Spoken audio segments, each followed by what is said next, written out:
सात संगत जी, प्यार से कहना धन निरंकार जी। कैसे मन से सिमरन,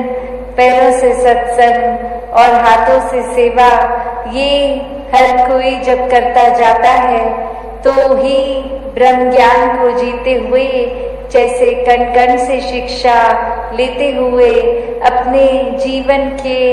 हर पहलू में एक एक समय में उसको कैसे जिया जाए, उस घड़ी को वो ब्रह्म ज्ञान जीना है कि जब इस निरंकार को याद रखते हुए कोई भी काम करेंगे और वो सारे पलों से ये जिंदगी बनी है, तो हर पल में जब ये दातार है तो पूरी जिंदगी ये दातार है। तो बस एक कर्तव्य जो एक भक्त का रहता है वो यही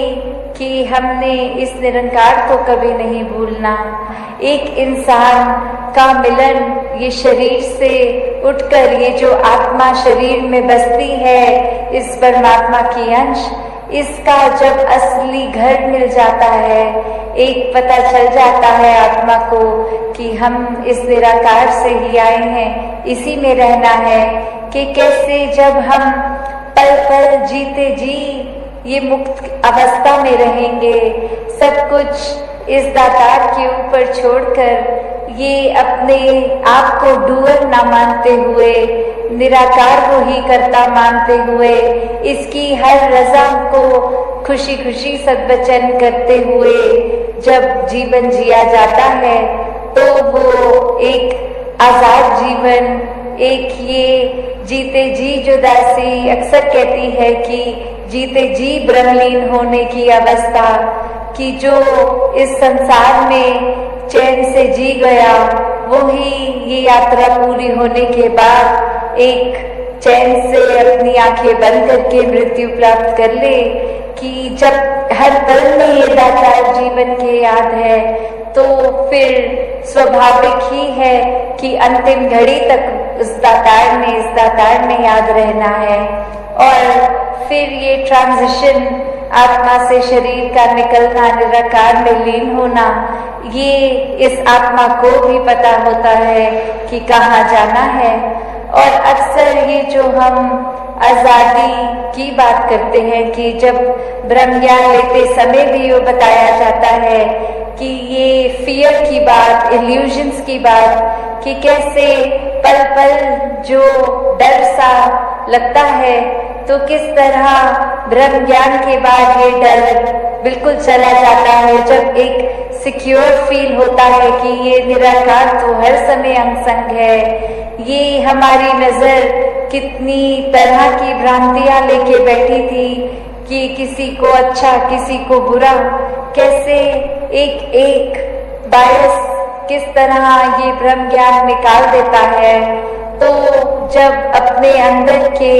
बैर, नफरत, ईर्ष्या इत्यादि जो भी खामियां हमारे अंदर हैं, जब इनको भी संतमति के अनुसार जिया जाता है तो ये खामियां भी धीरे धीरे एक शरीर से मुक्त हो जाती हैं, सोच से, दिल से मुक्त हो जाती हैं। तो हर समय इस मुक्ति को अगर चाहना है तो one and only solution is ब्रह्म ज्ञान। जीते जी भी ब्रह्म ज्ञान का आधार लेते हुए इस निराकार को याद रखते हुए पल पल जिए। और तभी बोला जाता है लोक सुखी भी होता है पर लोक भी सुहेला होता है। कितने सब जो ये भी मानते हैं कि ये स्वर्ग और नर्क तो सिर्फ जीते जी ही वो अवस्था है, आंख बंद होने के बाद तो एक अक्सर संसार में कहा जाता है कि कर्मों ने डिसाइड करना है कि स्वर्ग जाना है कि नर्क, पर ये ब्रह्म ज्ञान तो कर्म ही काट देते हैं। किस तरह जो कर्म पुराने अगर किसी ने जीवन में ब्रह्म ज्ञान से पहले किए हैं वो एक क्लीन स्लेट हो जाती है, मन साफ हो जाता है, वो पात्र दिल का साफ है। और अब इस निरंकार के आश्रय रह के पल पल इसी पे आधारित अगर कर्म कर रहे हैं तो वो कर्म एक बेड़ी नहीं बनते, वो कर्म कुछ एक अच्छा या बुरा फिर अगर दातार ने ही छोड़ा है, इसी की रजा में हो रहा है, तो कर्म भी कर नहीं रहते,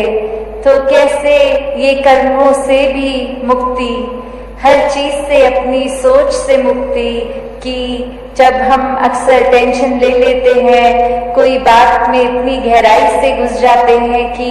किसी चीज का ना होना डिप्रेस कर रहा है, उदास कर रहा है, तो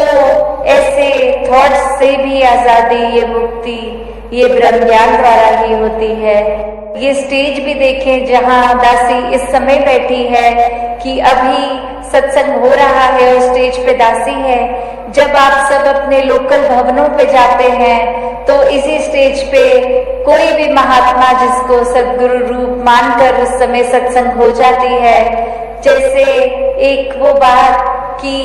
किस तरह अगर वो उस समय से ही बाबा जी या माता जी बोलते कि ये स्टेज तो हमारी है और कोई इसमें नहीं बैठ सकता सत्संग के दौरान, तो वो चीज को भी अगर हम देखें कि मन में ये सद्गुरु शक्तियां होनी सबके पास, और फिर भी एक अपने स्थान पे और संतों को बिठाया गया, तो कैसे एक बात कि किस तरह जो मिशन के आज भी हमने पुराने संतों के जीवन के एग्जाम्पल्स को सुना कि ऐसी ऐसी भावनाएं मन में हुई जहाँ एक अपने अहंकार, अपने ईगो को साइड रख के जो उस समय हुक्म आया, जो सेवा की ओर भ्रमित कर रही थी कि उसने वो मट्टी के अंदर दिखने वाले अंगूर को असली अंगूर माना और ऊपर देखकर पेड़ की ओर देखा तक नहीं कि वो असली तो वो है, सच्चाई तो वो है। तो कहीं हमारा हाल भी ऐसा नहीं हो रहा कि इस निरंकार को जानने के बाद, ब्रह्म ज्ञान लेने के बाद भी हम ऐसे छोटे छोटे इल्यूजन्स, डर, ऐसे भ्रमों में अटक गए हैं, अपने आप को फंसा के रखा है कि बिल्कुल चैन नहीं है, वो स्थिरता नहीं है, वो हमेशा एक बेचैनी सी रहनी कि हम अपने जीवन में बहुत मिस कर रहे हैं करना, ऐसा भी कर ले, वैसा भी कर ले, भाग दौड़ की दुनिया बना ली है हमने अपनी जैसी। पर डायरेक्शन चलने को कहा गया, उसी पर चलते गए और कैसे बिल्कुल भी कर्ता भाव मन में नहीं रहे। जो पुराने हमने इतिहासों में भी पढ़ा है कि एक सद्गुरु का हुक्म आना कि थड़े बना दो, थड़े तोड़ दो, तो कैसे संतों ने उस समय से भी सद्वचन होके किया। तो आज के समय में कोई फिजिकल थड़े या बनाने गिराने की बात नहीं है। आज के समय में यही बात की जितनी भी सिखलाई हर समय संगत से मिलती है, उसको करना, उन पे चलना। अगर कभी कोई ड्यूटी भी है या कुछ भी आज अगर लग गई कि इस जगह रुककर ये कार्य करना है, आपको ये करना है, और उस दिन जब ड्यूटी पे पहुंच रहे हैं और कहा गया, आपको कहा तो था कि आपकी आज स्पीच है, पर अब आपने टॉयलेट में खड़े होकर सेवा का योगदान देना है, तो उसमें भी संत वचन करना कि आज के समय के थड़े बनाने, थड़े तोड़ने में भी वो भाव है कि एक कार्य अगर करना हो उसको निअहंकार करना, सत वचन करना पल पल में। कैसे पल पल एक आत्मा का आजाद रहना कि जब तक हम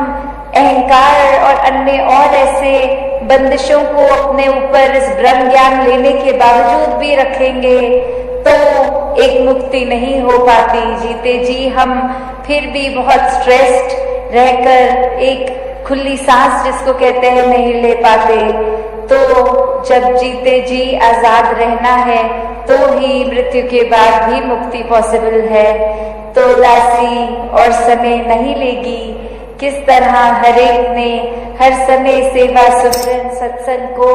प्रायोरिटी बनाकर, इस दातार, इस निरंकार को प्रायोरिटी बनाकर जीना है, और इसी के अनुसार जब इसकी याद में रंगे रहते हैं तो एक नेगेटिव कोई भी चीज प्रभाव अपना नहीं छोड़ पाती।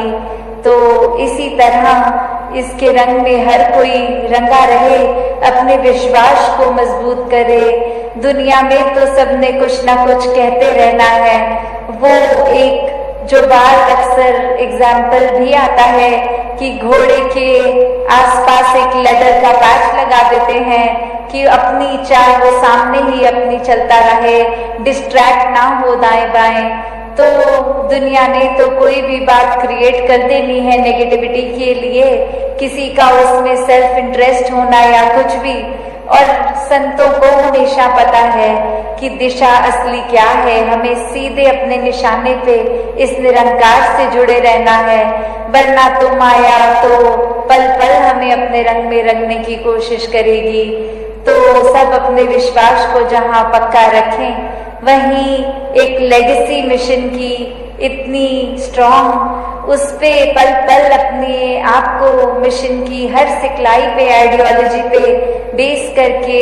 एक जो इतनी सुनहरी हिस्ट्री रही है मिशन की, उसका पार्ट, क्योंकि आने वाले समय में हम भी हिस्ट्री ही बन जाएंगे, किसी ने हमेशा के लिए नहीं रहना।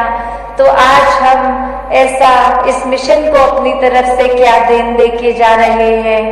दासी हर किसी के लिए अरदास करती है अपने समेत कि निरंकार पल पल की भक्ति एक ज्ञानी भक्त की अवस्था बनाकर, इस प्रेमा भक्ति में हर एक को रंग कर, इस रूह को आजादी इस ब्रह्म ज्ञान द्वारा हर एक को मिले, हर एक के कर्म ये दर्शाए कि हाँ इसको इस परमात्मा का पता है। तो दातार हर किसी पे कृपा करे। संगत में मन के भाव रख रहे थे और हर एक वचन, हर एक गीत, हर एक कविता, चाहे किसी भी भाषा में रखी गई हो, वो इस परमात्मा, इस निरंकार से जोड़ने की ही बात कर रही थी। और जैसे संगत में भी महापुरुषों ने ये इशारा किया कि कैसे हम अगर इस संसार में आए हैं तो जहाँ अपनी रिस्पॉन्सिबिलिटीज भी हमें निभानी है, वहाँ साथ ही ये जैसे दासी के पीछे कोटेशन भी लिखी है, वन वर्ल्ड वन फैमिली, कि कैसे हम अगर अपना दायरा एक संकीर्ण कर लेते हैं कि हमारा परिवार तो सिर्फ उंगलियों पे गिन सकते हैं, ऐसी बात नहीं, ये पूरा संसार ही एक हमारा है, अपना है, ये परमात्मा के सभी बच्चे हैं और हम भी। तो सब ये जो यूनिवर्सल ब्रदरहुड की चाहे बात हो, एक हम इंसान हैं तो इंसानों से मनमुटाव ना रखें, कोई भी बायसनेस किसी भी उस निगाह से ना देखें जहां फर्क हो, क्योंकि परमात्मा ने हर एक में एक जैसी ही अपनी अंश आत्मा को रखे, एक इसी में एक में खोने के लिए ये धरती पे हमें एक जीवन बख्शा है। और हमें कैसे इसके ही जिज्ञासा में जब ये ब्रह्म ज्ञान की दात प्राप्त हो जाती है, तो ये जरूरी नहीं कि जब जब हम पे दुनिया की नजर है तब हम कुछ ऐसी बात करें। जैसे हृदय वाणी में भी लिखा है, निरंकार ये मौन है कितना, हम भी कम बोला करें।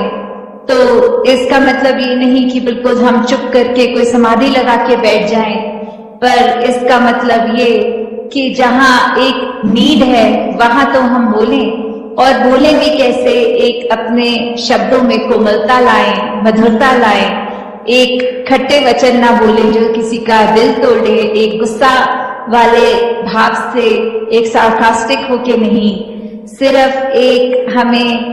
टोनबाजी जिस बोलते हैं नहीं करनी है, एक हमें हमेशा अपने मन के भाव दूसरे तक जो पहुंचाना है वो बहुत ही आराम से अपने थॉट्स को कन्वे करना है। तो उस तरह जहां बात है कि एक ऑप्शन की या तो किसी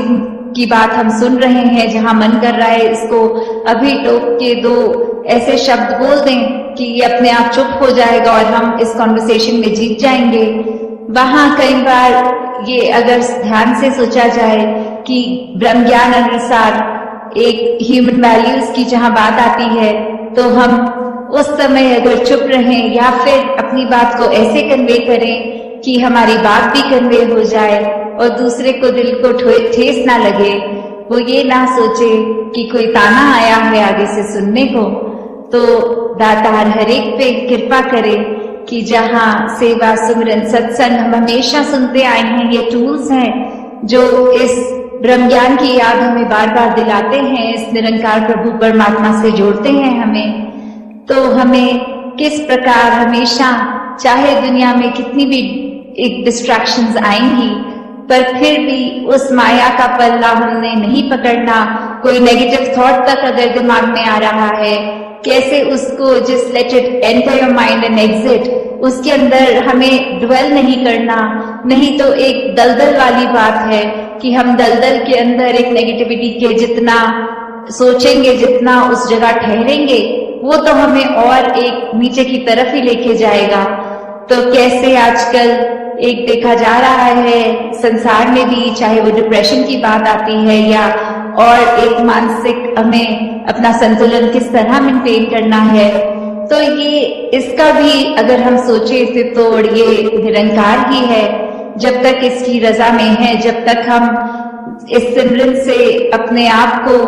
एक मन में ऐसे भाव ला पा रहे हैं कि जो कुछ है परमात्मा ने अच्छा ही किया हुआ है, चाहे सिचुएशन हमारे मन मुताबिक नहीं फिर भी अच्छी है। तो जब हम ऐसे पॉजिटिव थॉट्स लाते हैं, किसी ने कुछ कहा वो बात को इग्नोर करो, ना कि मन पे उसका बोझ बना के बैठो। तो जब तक हम ऐसे बात रखेंगे मन में, ये हमारा जीवन एक बहुत आसान हो जाएगा जीना। छोटी छोटी बातों को ना एक बोझा बनाते हुए, पर हर एक के लिए अपने कर्मों को, अपनी सोच को विशाल बनाएं, हर एक के लिए एक वरदान बने, उनके जीवन में कुछ आराम पहुंचाने का काम करें। तो दातार हर एक पे कृपा करे कि सेवा, सिमरन और सत्संग का वरदान जो मिला है उस पे टिके रहें, इस परमात्मा निरंकार से जुड़े रहें। साथ संगत जी, धन निरंकार जी।